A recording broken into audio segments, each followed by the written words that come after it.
আসসালামু আলাইকুম। Hello listener, সবাই কেমন আছেন? আশা করি আল্লাহর রহমতে সবাই ভালো আছেন। তো চলে আসলাম স্যাম ক্যামেরার একটা নতুন ভিডিওতে। প্রতি শুক্রবার কিন্তু আমাদের লং ভিডিও থাকে এবং প্রত্যেকদিন কিন্তু শর্ট ভিডিও থাকে। জাপান সম্পর্কে সব অজানা তথ্য, জাপানের বিভিন্ন কালচার, জাপানের বিভিন্ন পণ্যের দাম এবং জাপানে বসবাস করতে হলে আপনার কি, কি প্রয়োজন, কি, কি এভয়েড করতে হবে, প্রত্যেকটা বিষয় নিয়ে কিন্তু আমি ভিডিও তৈরি করি। তো এরকম ভিডিও চ্যানেল আপনি খুবই কম পাবেন। তো অবশ্যই আমার চ্যানেলটা সাবস্ক্রাইব করে রাখবেন। যারা নতুন আছেন তাদের প্রতি রইল আন্তরিক শুভেচ্ছা এবং ভালোবাসা। তো প্রায় দিনই কিন্তু নতুন, নতুন জিনিস নিয়ে আপনাদের সামনে আমি হাজির হই। তো আজকেও কিন্তু কিছু নতুন জিনিস নিয়ে আসছি। আজকে আপনাদের সাথে নিয়ে আসছি এটা হচ্ছে কার্ড। এই কার্ডগুলো হচ্ছে টাকা পাঠানোর কার্ড। অর্থাৎ জাপান থেকে আপনি খুব সহজেই কিভাবে দেশে টাকা পাঠাতে পারবেন এবং কত টাকা খরচ হবে, এরকম কিরকম কি ঝামেলা, কোনটায় সুবিধা, কোনটায় অসুবিধা।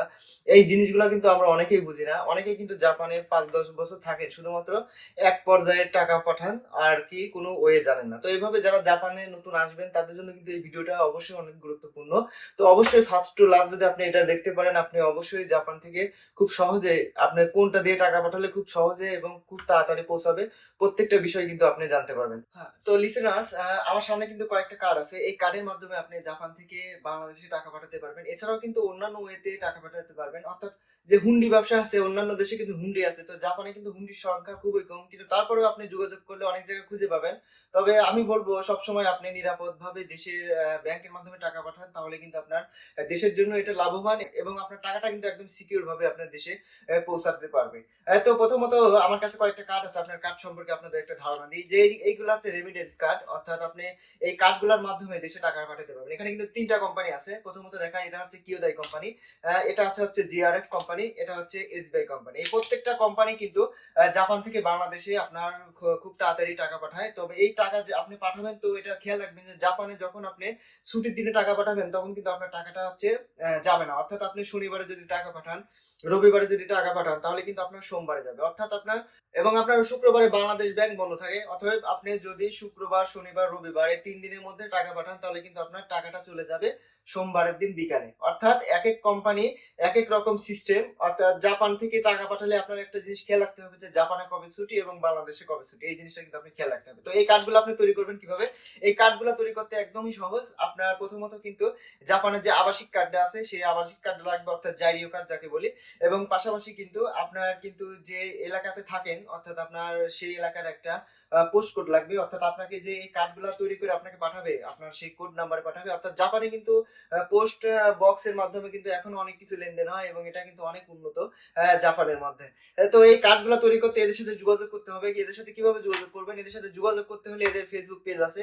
এমনকি আপনার যে বন্ধুগুলা জাপানে থাকে, যে পরিচিত আছে, প্রত্যেকটা লোকই কিন্তু এইগুলা জানে। অর্থাৎ আপনি কাউকে যদি বলেন যে আমাকে এসবিআই এর একটা কার্ড করবো বা আপনি কিয়োদের একটা কার্ড করবো বা জিআরএফ এর একটা কার্ড করবো, তখন কিন্তু আপনি অতি সহজেই আপনার বন্ধু থেকে ইনফরমেশন নিয়ে তাদের সাথে যোগাযোগ করে আপনার আবাসিক কার্ডটা দিয়ে, আপনার পোস্ট কোডটা দিয়ে, আপনার ফোন নাম্বারটা দিয়ে একটা রেজিস্ট্রেশন করতে পারবেন। আর রেজিস্ট্রেশন করার পরে কিন্তু আপনার কাছে এটা ৭ থেকে ১০ দিনের মধ্যে চলে আসবে এবং যখন চলে আসবে তখন কিন্তু আপনি টাকা পাঠাতে পারবেন। তবে একটা জিনিস খেয়াল রাখবেন যে আপনার আবাসিক কার্ডের মেয়াদ যদি ১ বছর হয়, তাহলে কিন্তু আপনি এটা ১ বছর ইউজ করতে পারবেন। অর্থাৎ আপনি একটা এসবিআই কার্ড তৈরি করলেন। এসবিআই কার্ড তৈরি করার পর এই কার্ডটার মেয়াদ হবে ১ বছর। এখন ১ বছর পর আপনি কি করবেন? ১ বছর পর আরেকটা ওয়ে আছে, সেটা হচ্ছে এই কার্ডটা আপনার আপডেট করতে পারবেন। এখন আপডেট করার জন্য কি করতে হবে? আপডেট করার জন্য আপনার যখন নতুন জাইরিও কার্ড পাবেন এবং সেই জাইরিও কার্ডের একটা ফটোকপি তাদের সাথে জমা দিবেন, তখন কিন্তু তারা আপনার এই কার্ডটা আপডেট করে দিবে। আর যদি আপডেট না করেন, তাহলে কিন্তু আপনি এই কার্ড দিয়ে আর টাকা পাঠাতে পারবেন না। যখন এই কোম্পানিগুলা আপনাকে এরকম একটা কার্ড দিবে, তখন কিন্তু তাদের বিভিন্ন ইনফরমেশন দিবে, ফোন নাম্বার দিবে, তাদের অফিসের ঠিকানা দিবে। এমনকি আপনার তাদের যে গ্রুপ আছে, মেসেঞ্জার গ্রুপগুলো আছে বা লাইন যে গ্রুপগুলো আছে, সেই গ্রুপগুলোতে আপনাকে এড করে নেবে। তারা কিন্তু নিত্যদিনও আপনাকে তাদের রেট সম্পর্কে জানাবে এবং তাদের সাথে আপনি যোগাযোগ করে আপনার কি, কি সমস্যা হয় সেই সমস্যাগুলো আপনি শেয়ার করতে পারবেন। এবং তারা কিন্তু এগুলা সলভ করবে। তো এভাবেই কিন্তু আপনি এই কার্ডের মাধ্যমে আপনি জাপান থেকে অতি সুবিধাভাবে টাকা পাঠাতে পারেন। তো এই কার্ডের মধ্যে টাকা ভরবেন কিভাবে? এই কার্ডের মধ্যে টাকা ভরার সিস্টেম কয়েকটা আছে। তো প্রথমত আপনার কাছে যদি নগদ ক্যাশ টাকা থাকে, তখন কিন্তু আপনি এই কার্ডের মধ্যে টাকাটা ভরতে পারবেন। আবার যদি মনে করেন যে আপনার নিজের যে ব্যাংক কার্ড আছে, অর্থাৎ জাপানে যে ব্যাংক কার্ডটা আপনি ইউজ করেন, সেই ব্যাংক কার্ড থেকে ট্রান্সফার করব, তো সেই অপশন গুলাও কিন্তু আপনার এটিএম পেয়ে যাবেন। সেখান থেকে কিন্তু অতি সহজে আপনি ট্রান্সফার করতে পারবেন। তো এই কার্ডগুলোর মধ্যে একটা সমস্যা হচ্ছে কি, যে এই কার্ডগুলাতে যেমন আছে আপনার কিয়োদাই আছে, এসবিআই আছে, জেআরএফ আছে। এই যে এসবিআই গুলো আছে, এগুলাতে কিন্তু আপনি টাকা পাঠাবেন একটা সিস্টেমে। হ্যাঁ, আপনার মনে করেন এখন রেট দেখলেন ১০০ ইয়েনে ৮০ টাকা। অর্থাৎ আপনার জাপানের ১০০ ইয়েন সমান বাংলাদেশে ৮০ টাকা। এখন এই টাকা তুলতে কিন্তু আপনার একটু সময় লাগবে। দেখা যাচ্ছে কি আপনি এখান থেকে দোকানে গেলেন বা এটিএম এ গেলেন। এটিএম এ যাওয়ার পর যখন আপনি টাকাটা তুলবেন তখন দেখা যাচ্ছে কি রেট একটু কমে গেল। তখন কিন্তু আপনার সেই কম রেটে এই টাকাটা চলে যাবে। এখন আরেকটা সিস্টেম দেখেন সমস্যা সেটা হচ্ছে কি যদি আপনি এই টাকাটা এটাকে ইনপুট করেন অর্থাৎ আপনি ১,০০,০০০ টাকা ইনপুট করেন অর্থাৎ ইনপুট করার সাথে, সাথে এই টাকাটা কিন্তু আপনার অ্যাকাউন্টে যাওয়ার জন্য প্রসেসিং শুরু হয়ে যাবে। তখন কিন্তু আপনি এই টাকাটা আর ফেরত নিতে পারবেন না বা এই টাকাটা বলতে পারবেন না যে এই টাকাটা আমি পাঠাবো না বা এই টাকাটা আমি এখন রেখে দিলাম ১০ দিন পরে পাঠাবো। রেট যখন বাড়বে তখন পাঠাবো। তো এই সমস্যাগুলো কিন্তু হবে। তো আপনার যখন এই কার্ডগুলোতে টাকা পাঠাবেন তখন কিন্তু এই টাকাটা অর্থাৎ প্রসেসিং শুরু হয়ে যাবে। তো অবশ্যই খেয়াল রাখবেন শনি, রবি, শুক্র এই দিনে বাদে টাকা পাঠানোর জন্য বা পাঠালেও আপনার ৩-৪ দিন দেরি হবে এই জিনিসটা অনেকেই খেয়াল রাখবেন। তো তাদের সাথে পাঠানোর পর তাদের সাথে যোগাযোগ করতে হয়। যেমন এসবিআই তাদের সাথে যোগাযোগ করে যদি বলে দেওয়া হয় যদি আমার কার্ডে একটু টাকাটা তাড়াতাড়ি পাঠায় দেন তাহলে কিন্তু ভালো হয়। তবে এরকম যোগাযোগ করলে একটু তাড়াতাড়ি পাঠায়। আর যোগাযোগ না করলেও কিন্তু আপনার ২-১ দিনের মধ্যে চলে যায়। তো সবচেয়ে ভালো ওয়েটা কোনটা? আমি কোনটাতে টাকা পাঠাই? দেখেন আমি যখন জাপান আসি তখন কিন্তু ১ম এ এসবিআই তারপরে কিয়োদাই তারপরে আ পে ফরেক্স এর আরেকটা আছে যেটা হচ্ছে অ্যাপস এর মাধ্যমে চলায়। আর আরেকটা আছে হচ্ছে আপনার জেআরএফ। তো আমি এসবিআই এর মাধ্যমে টাকা পাঠাইছি, জেআরএফ এর মধ্যে টাকা পাঠাইছি। তো কিয়োদয় এর মাধ্যমে পাঠাই নাই। তবে কিয়োদয় আর হচ্ছে এসবিআই এটা সিস্টেমটা প্রায় একই রকম। তো এগুলাতে আপনার যখন টাকা পাঠাবেন একটা কিন্তু আপনার মিনিমাম চার্জ কাটে। যেমন মনে করেন ১,০০,০০০ থেকে ৩,০০,০০০ টাকা পাঠাবেন একটা রেট কাটবে, ৩,০০,০০০ থেকে ৬,০০,০০০ টাকা পাঠাবেন একটা রেট কাটবে এবং দেখা যাচ্ছে কি ৬,০০,০০০ এর উপরে পাঠাবেন তখন কিন্তু একটা রেট কাটবে। তো যেমন এসবিআই এগুলা কার্ডে যেমন এসবিআই এগুলা কার্ডে আপনি যখন টাকা পাঠাবেন তখন কিন্তু ১,০০,০০০ টাকা পাঠালে অর্থাৎ ১,০০,০০০ ইয়েন যখন পাঠাবেন তখন কিন্তু এটা ৫০০ ইয়েনের উপরে কাটবে এবং আলাদা কিছু প্রসেস সাধারণ একটু কিছু ফি আছে সেগুলা দিয়ে কিছু একটা কাটে বেশি না সামথিং। তো এটা চলে গেল এই কার্ডগুলার সিস্টেম। তো এই কার্ডগুলার থেকে সবচেয়ে ভালো উপায় একটা আছে সেটা হচ্ছে আমি যেভাবে টাকা পাঠাই সেটা হচ্ছে পে ফরেক্স। পে ফরেক্স এর মাধ্যমে আপনি অতি সহজে কিন্তু টাকা পাঠাতে পারবেন এবং পে ফরেক্স এর কিছু সুবিধা আছে যে সুবিধাগুলা কিন্তু আপনি অনেক উপভোগ করবেন। ফরেক্স এর সবচেয়ে বড় সুবিধা কি আমি কিন্তু এখন পে ফরেক্স এর ভিতরে আছি। এখানে দেখেন daily lucky draw P coin এখানে লেখা আছে। নিচে থেকে কিন্তু আপনি যেতে পারবেন। নিচে অ্যাকাউন্ট আছে, অ্যাকাউন্টে গেলাম, অ্যাকাউন্টে গিয়ে আমি পি কয়েনটে ক্লিক করলাম। পি কয়েনটে ক্লিক করার পর এখানে কিন্তু daily lucky draw for P coin এখানে ক্লিক করার পর আপনি কিন্তু প্রত্যেক দিন আপনি নির্দিষ্ট পরিমাণ একটা পি কয়েন পাবেন। এখানে ১ থেকে ৩, ১০, ১৫ অনেক রকম ভাবে পাওয়া যায়। এটা হচ্ছে আপনার ভাগ্যের উপর নির্ভর করে। তো পাশাপাশি দেখেন এখানে সিমুলেটর আছে নিচের দিকে একদম সিমুলেটর এখানে গেলে পরে আপনি কিন্তু এখানে প্রত্যেকটা রেট দেখতে পাবেন বিকাশের রেট নগদের রেট এমনকি আপনার ব্যাংকের রেট রাজবাংলার রেট এখানে কিন্তু প্রত্যেকটা রেটই এখন লেখা আছে। আর আপনি এখানে হোমে যাবেন, হোমে যাওয়ার পর এখানে দেখেন ব্যাংক অ্যাকাউন্ট লেখা আছে, ই ওয়ালেট আছে। ব্যাংক অ্যাকাউন্ট হচ্ছে আপনি যে কটা ইচ্ছে এখানে ব্যাংক অ্যাকাউন্ট অ্যাড করতে পারবেন। আর ই ওয়ালেট এখানে আপনার রকেট বিকাশ নগদ যেটা আছে সেটা কিন্তু আপনি টাকা পাঠাতে পারবেন। তো যেখানে টাকা পাঠান আপনার কিন্তু তার এনআইডি কার্ড লাগবে। এনআইডি কার্ড ছাড়া আপনি কোনো জায়গায় টাকা পাঠাতে পারবেন না। তো আমি ব্যাংক অ্যাকাউন্টে গেলাম। ব্যাংক অ্যাকাউন্টে যাওয়ার পর এখানে দেখেন ৩ টা নাম আছে। ৩ টার মধ্যে মনে করেন আমি এখানে একটাতে টাকা পাঠাবো। এখন নিচেতে একটা টাকা পাঠাবো। এখানে জাপানিজ ইয়েন উপরে লিখলে পরে নিচে কিন্তু বাংলা টাকায় কনভার্ট হয়ে যাবে এবং বাংলা দিয়ে লিখলে কিন্তু জাপানিজ ইয়েনে কনভার্ট হয়ে যাবে। তো আমি বাংলা টাকা মনে করেন ১,০০,০০০ ইয়েন পাঠাবো। ইয়ে আমি মনে করেন বাংলা টাকা ১,০০,০০০ পাঠাবো। তাহলে নিচে বাংলা টাকা ১,০০,০০০ টাইপ করলাম। উপরে কিন্তু ১,২১,৯৯০ ইয়েন আমার প্রয়োজন হবে। সেখানে কিন্তু আমার সেই টাকাটা পে করতে হবে। তো আমি এখন কি করব? আমি আই এগ্রি টু এটা ক্লিক করে আমি নেক্সট করে দেব। নেক্সট করে দিলাম। নেক্সট করে দিলে এখন হচ্ছে পে নাও করে দেব। পে নাও করে দিলাম। এখন পে নাও করে দেওয়ার পর এখানে কিন্তু আপনার অপশন আছে। এই দেখেন এখানে পি কয়েন লেখা আছে। এখন আমি যে পি কয়েন ২৩২ টা আছে পি কয়েন আমি ২৩২ পি কয়েন কিন্তু আমি এখানে ইউজ করতে পারবো। ২৩২ পি কয়েন কনফার্ম করে দিলাম।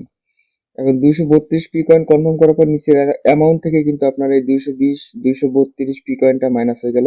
এখন আপনি এটা কিভাবে পে করবেন? আপনি কনবিনি থেকে পে করতে পারেন। কনবিনি থেকে পে করতে ৪৮০ ইয়েন লাগবে। আপনার এটিএম থেকে পে করতে মাত্র ১০০ ইয়েন লাগবে এবং ব্যাংক ট্রান্সফার করলে 0 ইয়েন লাগবে। তো আমরা সাধারণত এটিএম থেকে পে করে থাকি।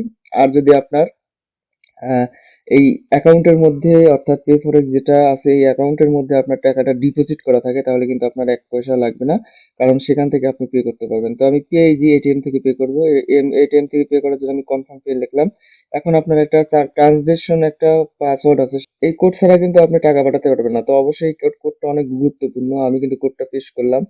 কোডটা পেস্ট করার পর আমি ডান করে দিলাম। ডান করার পর আমার কিন্তু এই যে একটা কোড আছে, এই কোডটা এখন যদি আমি এটিএম এ যাওয়ার পর পে ইজি নামে একটা অপশন আসে, ওখানে টাইপ করলে আমার কিন্তু ১,২২,১৯৮ ইয়েন কেটে যাবে, অর্থাৎ খরচ সহ সবকিছু সহ কিন্তু আপনার এই টাকাটা কেটে যাবে।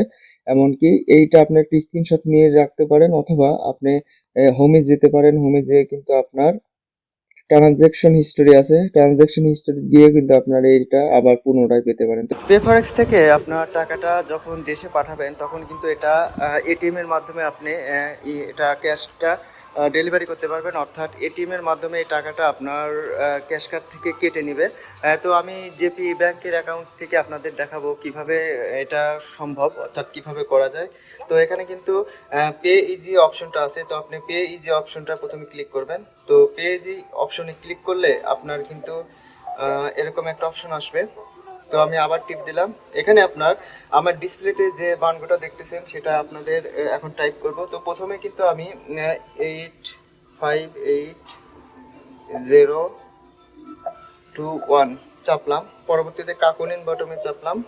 দ্বিতীয় নাম্বারটা এখন তুলবো। দ্বিতীয় নাম্বার হচ্ছে 4024547070। তারপর কিন্তু আবার কাকুনিন বাটনে চাপলাম এবং তৃতীয়বার কিন্তু 1284 তো চাপলাম। চাপার পরে কাকুনিন চাপলাম, এখন কিন্তু আবার কাকুনিন চাপলাম। এখন কিন্তু এখানে আমার টোটাল অ্যাড্রেস অর্থাৎ আমার নাম চলে আসছে এবং পে ফরেক্সে যে টাকাটা কাটবে সেই ইনফরমেশন আছে। তো আমি কাকুনিন চাপলাম, আবার কিন্তু কনফার্ম আছে। তো কনফার্ম, এখানে 0 ইয়েন আপনার এই টাকাটা কিন্তু আমি দেশে পাঠাবো, অর্থাৎ এই টাকাটা কিন্তু আমার ক্যাশ কার্ড থেকে এখন কেটে নিবে। তো আমি আবার কাকুনিন করলাম, আবার কাকুনিন করলাম। এখন কিন্তু আপনার ক্যাশ কার্ড থেকে এই টাকাটা কেটে নেবে। তো আমি ক্যাশ কার্ডটা ভিতরে ইন করলাম। এখন কিন্তু আমার ক্যাশ কার্ডের যে পিন কোডটা সেটা দিতে হবে। তো আমি পিন কোডটা দিচ্ছি, পিনটা চাপলাম, আবার কাকুনিন চাপলাম। এখন কিন্তু আমাকে রিসিপ্ট দিয়ে দিল, এমনকি আমার এখানে 1,81,000 ইয়েন এই ক্যাশ কার্ড থেকে কাটছে, সেটা কিন্তু এখানে আহ, চলে আসছে। তো এইভাবে কিন্তু জেপি ব্যাংকের অ্যাকাউন্ট থেকে ক্যাশ কার্ড থেকে আপনি পে ফরেক্সে পেমেন্ট করতে পারেন। তো এটা কিন্তু অনেক সুবিধা এবং খুব কষ্ট ছাড়াই কিন্তু যে কোনো লোকই পারবে, একবার দেখলে পারে কিন্তু আপনারও এটা সম্ভব। আপনি ব্যাংক কার্ডে যেরকম টাকাটা রাখতে পারেন সেভাবে কিন্তু আপনার পে ফরেক্স এর মধ্যে আপনি টাকাটা সঞ্চয় করে রাখতে পারবেন। আর পে ফরেক্স এর মাধ্যমে সঞ্চয় করে রাখার মাধ্যমে আপনার যখন রেটটা বাড়বে তখন কিন্তু আপনি এই টাকাটা ডেলিভারি করে দিলে আপনার ওই ইয়েন দিয়েই কি অর্থাৎ ওই রেটেই কিন্তু আপনি টাকাটা মেয়াদে পাবেন। তো পে ফরেক্স এর মাধ্যমে আরেকটা সুবিধা কি, আপনি পে ফরেক্সে যখন দেশ থেকে এখান থেকে দেশে টাকা পাঠাবেন, টাকা পাঠানোর পর ওটা পে করার সময় থাকে আপনার 2 ঘন্টা, অর্থাৎ আপনার 2 ঘন্টার মধ্যে যদি আপনার টাকা রেট কমিয়ে যায় তাহলে কিন্তু আপনি ওই যে রেটে টাকা পাঠিয়েছেন সেই রেটেই আপনি পাবেন। আর আরেকটা সিস্টেম সেটা হচ্ছে কি যে এই যে আপনি ইনপুট করে টাকাটা রেখে দিলেন, অর্থাৎ পে ফরেক্স এর যে অ্যাকাউন্টে আপনার টাকাটা সঞ্চয় করে রাখলেন সেই টাকাটা কিন্তু আপনার ইচ্ছা মতো আপনার যখন খুশি তখন পাঠাতে পারবেন। আর পে ফরেক্স এর প্রথমত রেট কম ছিল, প্রথমত আগে দেখতাম যে আছে এসবিআই এবং আছে জিআরএফ, এটা কিন্তু প্রচুর রেট ছিল এবং পে ফরেক্স এর রেটটা একটু কম ছিল। তো এই যে 2-1 বছর ধরে এখন কিন্তু খুব ভালো রেট দিচ্ছে, অর্থাৎ প্রত্যেকটা কার্ডই আপনি যে কার্ডই ব্যবহার করেন বা যে পে ফরেক্স ইউজ করেন প্রত্যেকটা কার্ডই কিন্তু এখন অনেক সুন্দর, অর্থাৎ কিছু কম বেশ থাকে। এখন আপনার এসবিআই যদি 82 থাকে, আপনার পে ফরেক্স যদি 81 থাকে, কিন্তু আপনার এসবিআই এর যে খরচ হয় আপনার পে ফরেক্সে কিন্তু আপনি টাকা পাঠালে 82 খরচে যে টাকা যাবে আপনার এই পে ফরেক্সে 81 খরচে সে একই একই টাকা যাবে, কারণ পে ফরেক্সে অনেক ভ্যালু অর্থাৎ কম টাকা লাগে পাঠাইতে এবং অনেক সুবিধা আছে। তো এই জিনিসগুলো অবশ্যই মাথায় মাথায় রাখবেন। তো আরেকটা সিস্টেম হচ্ছে পে ফরেক্স থেকে আপনি যদি আপনার বন্ধুকে ইনভাইট করেন, আপনার বন্ধুকে যখন ইনভাইট করবেন সেখানে কিন্তু অপশন আছে, সেই অপশনের মাধ্যমে আপনার বন্ধুকে যদি ইনভাইট করেন তাহলে কিন্তু আপনার 3,000 ইয়েনের মতো ফ্রি পাবেন, অর্থাৎ প্রথম আপনি যখন খুলবেন তখন কিন্তু আপনি 3,000 ইয়েনের মতো ফ্রি পাবেন এবং যখন আপনি কোনো বন্ধুকে ইনভাইট করবেন সেই লিংকের মাধ্যমে খুলবে তখন কিন্তু সেও 3,000 ইয়েন পাবে। এখন 3,000 পায়, এটা অনেক সময় থাকে আবার 2,000 হয়, তবে 2,000-এর নিচে নামে না। তো এই সিস্টেম গুলা, তো পে ফরেক্স এর মাধ্যমে আমি টাকা পাঠাই বর্তমানে এবং এটাই অনেক সিকিউর। বলতে কোনো সমস্যা হয় না, কারোর সাথে যোগাযোগ করতে হয় না, কোনো রকম প্যারা নাই। আর যখন খুশি আপনি তখন পে করতে পারবেন, এটা আরেকটা সুবিধা। কনবিনি থেকে পে করতে পারবেন, এটিএম এ পে করতে পারবেন।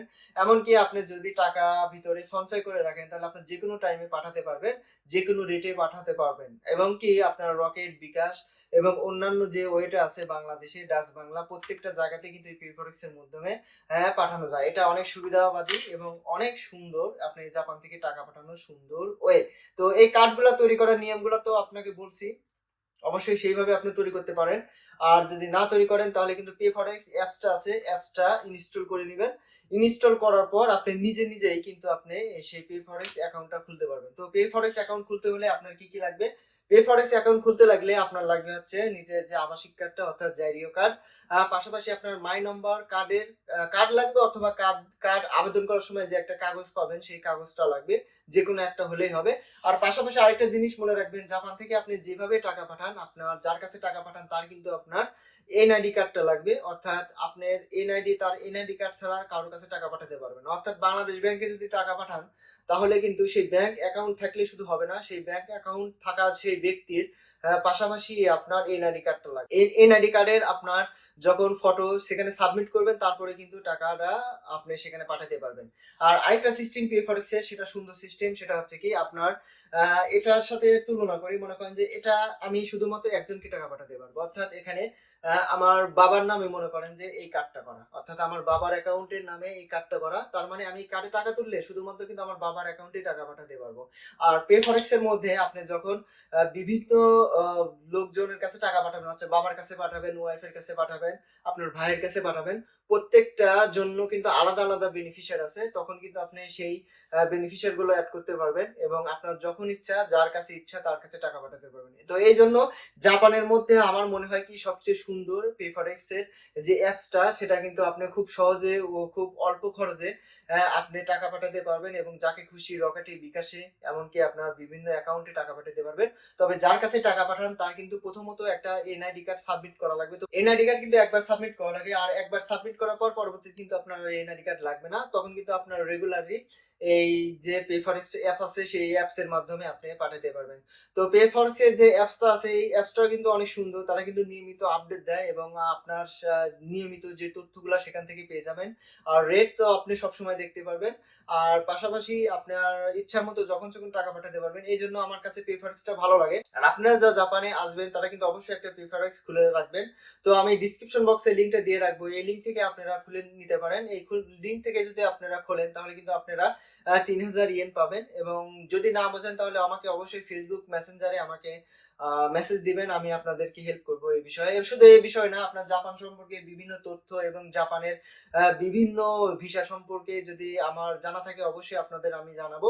আর আমি কিন্তু নারিতা এয়ারপোর্টের খুব কাছে থাকি, আমার এখান থেকে মাত্র 7 কিলোমিটার দূরে। ছুটির দিনে ফ্রি থাকি, যদি কেউ আসেন আমি অবশ্যই আপনাদের হেল্প করার চেষ্টা করব। অবশ্যই ভালো থাকবেন, সুস্থ থাকবেন, আবার দেখা হবে নতুন একটা ভিডিওতে। আজকের মতো এখানেই বিদায়।